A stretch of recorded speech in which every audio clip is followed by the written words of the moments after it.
Laga tayo ng oxtail. Nabili natin to sa SNR. Yan, nilagyan ko to ng yellow corn. Ayan, malaking Wow! sibuyas, pechay bagyo, bagyo beans. So, ayan, swelling. So, ito yung gagamitin nating ingredients. Hindi ko nasamahan ng saging at ng patatas. Pero ito lang kasi yung gusto ko. So, ayan. As you can see, boiling na. Pinakuluan ko na siya sa pressure cooker for about 2 hours. Grabe, ang tigas ng nabili naming oxtail. Tapos yan, sinamahan ko din siya ng pata ng baka. So, ayan. Kaya nilagyan ko din siya ng sibuyas. Tapos tinimpla ko na rin to. Kasi gusto ni Del yung mainit na sabaw. Ayan. Tsaka na-miss ko din namang magluto nitong. Tapos ito nilagay ko na rin yung baggy beans. So, ito na lahat yung ingredients. So, tinitimpla ko na lang siya. Kasi nakakamiss din naman to. Nilagay ko na rin yung cabbage, yung pechay bagyo. Ayan. Siya yung mga gusto kong ingredients ng aking bulalo. Ayan. Hintayin ko na lang na malanta tong pechay bagyo. Pag okay na tong pechay bagyo, pwede na tong kainin. So, ayan.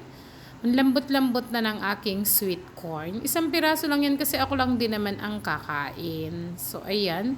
Kaya maraming gulay yung nilagay ko. Isasama ko na rin siya sa aking pagda-diet. Tsaka isang piraso lang na may kakainin ko. Hindi na ako, aalisin ko na yung bulalo dito.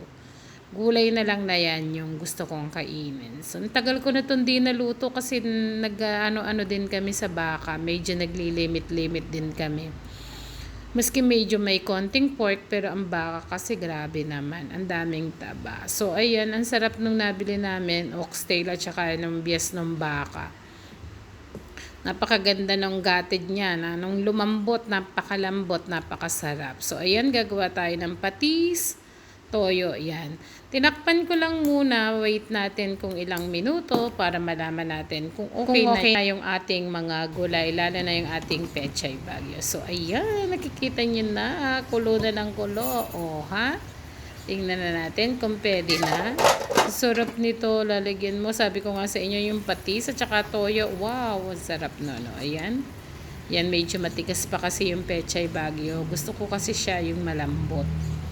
Ayan, o, tingnan nyo, nakalawit na yung mga gatid-gatid ng ating baka. Ay, yan sarap. Tara po, kumain po tayo. Ayan.